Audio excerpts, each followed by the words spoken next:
tell you that I visited the doctor last week and I've got medication. So that problem you're telling us about, Angus?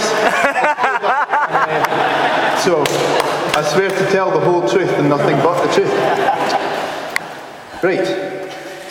I did try to persuade Angus not to have the speeches here in the church. I was thinking, is he trying to shame me into not letting me know about his little secrets? But on reflection, this is the ideal location. With a little prompting from me, the truth can come out, and Giles is here to console Anne if she doesn't like what she hears. But the truth, more on that later. Before I ruin your good name, Angus, can I take this opportunity to formally congratulate both you and Anne on committing your lives to one another.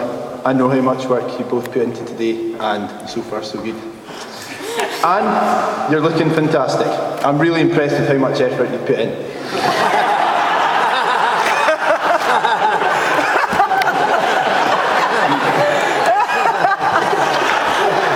I wasn't expecting a laugh there. Angus, I did suggest that you have a shave, but he said to me, oh no, we're in Shoreditch, I'm going to look cool. So I brought you these.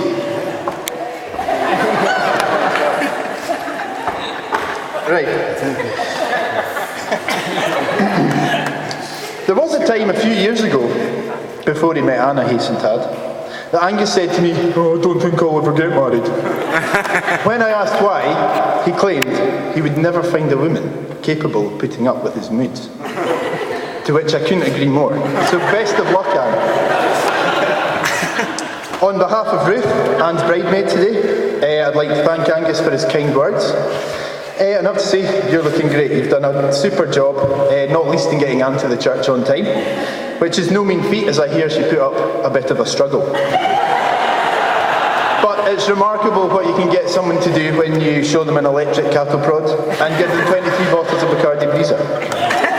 A biggie thank you to the ushers for having a wash, putting on a tie, and remembering to shave. Although, according to Angus, you're not cool. Now that's fighting talk, where Angus comes from.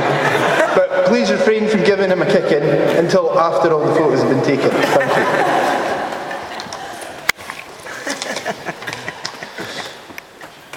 Angus and I became friends in the later years of primary school, when he moved from Scone to Crieff. He was a year older than me at school, but our big brothers were close friends, and through shared torturous experiences at their hands, such as back garden boot camp, a friendship soon formed. We went to Scouts together, and the walk home was never dull. We must have been about 12 or 13 years old at the time, and there was a certain property on Nellfield Road which was for sale for quite a while.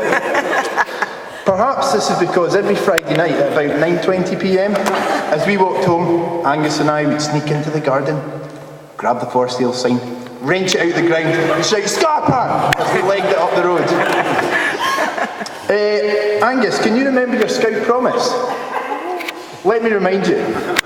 Scout promise goes, on my honour, I promise that I will do my best to do my duty to God and to the Queen, to help other people, and to keep the Scout law. Now, Article 6 of the Scout law states,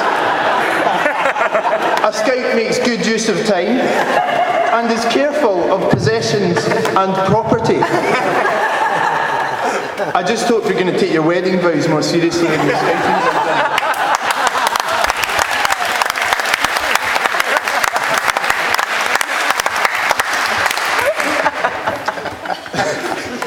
So, what strengths and character traits will Angus bring to this wedding that will be more beneficial? He's a proud and passionate Scot, so there's no chance of your children being any good at football. However, it is likely that your life together will be on a sound financial footing. Angus is prudent with his money, and he always has been. I've been holding a few boxes for Angus since he moved to London, what was that, about 6 years ago. And on closer inspection, I've found his primary 6 writing book. So he must have been about 10 years old when pen went to paper. Let me read you a little extract. Unfortunately, this is non-fiction. I'm sure if I could have found his fiction genre, it would have been great, but this will do. So, this is food pollution, 18th of March, 1991. If you buy food that is cheap, you will not be getting good quality food. And this could be bad for your health, so don't buy cheap products. I'm sure Dr. and Dr. Dunlop will be delighted that you're going to keep their daughter well nourished. Now, hang on, just let me finish that section. The only products you should buy are the products which have been reduced. So, Anne, you can look forward to meals made of meat, fish and dairy products that are about to go out of date, or those which are damaged goods. Might I suggest you keep the number of a good takeaway handy. I'd also like to query, Angus, what this thing has to do with food pollution. The word scribbled on the page there, I think, is meant to say oink, and it does have a curly tail, but there is no mention of bacon, gammon, or any other pig-related produce. Anyway, we'll leave that one. Right, I've lost my place.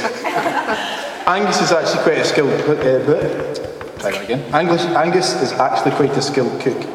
He's worked in a few pub kitchens, and I had the chance to work alongside him as part of a cooking team on a Scripture Union camp, where he thought it would be nice to add a hearty splash of Tabasco sauce to the dish we were preparing, just to give it a wee kick. You can imagine the campers' surprise as they tucked into their ice cream. As you will have seen from his beautiful performance just given to us, Angus is an actor. While I'm not qualified to say so, I think he's pretty good. The first time I ever saw Angus on stage, he was playing the role of Doodle, a gangster in the show Bugsy Malone. Now, many people have said that he was typecast for this role.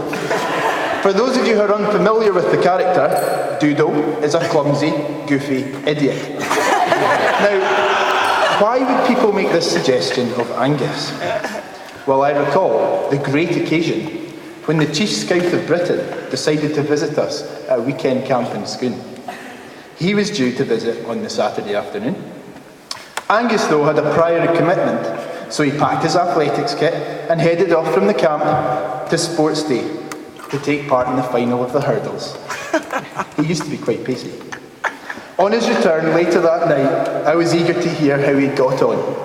Well, he obviously wasn't being cool that day, because he had in fact fallen over the first hurdle and come last. Nice one, Doodle. In other situations, I've seen Angus perform as a Scottish wife-beating hard man, a soldier who woos ladies by waggling his sword in their face, and that was on national television, and as a gay, leather-clad biker chatting up strangers on a park bench, although there is some debate as to whether or not he was acting that day. However, all of these doubts were cast aside when Angus met Anne.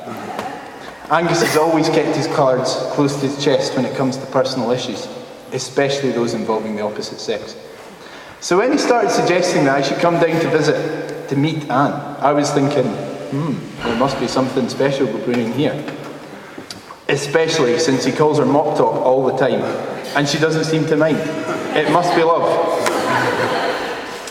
Angus, it must be said, is good with names.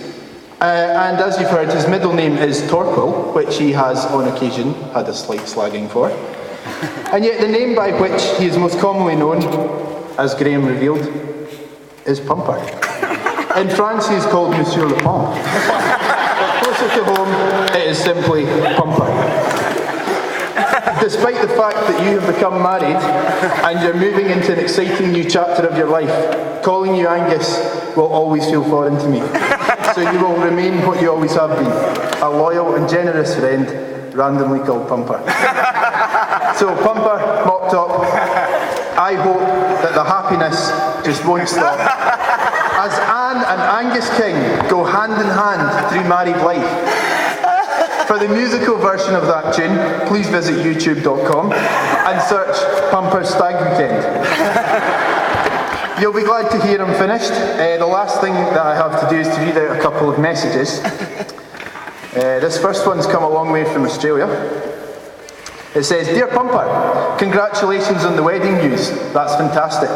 It seems like only last Saturday you were walking into Band's newsagent to do your paper round, still wearing your pyjamas underneath your jeans.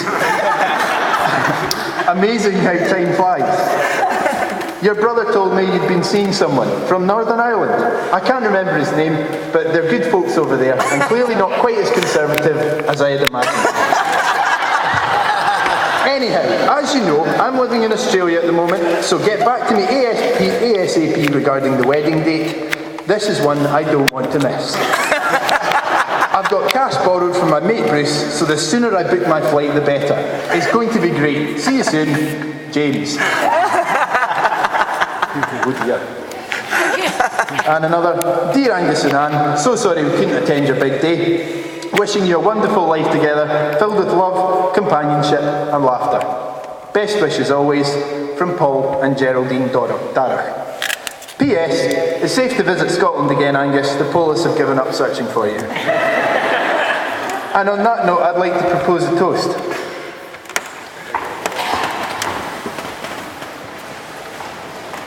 To absent friends, especially the ones you forget to invite to your wedding. Absent friends.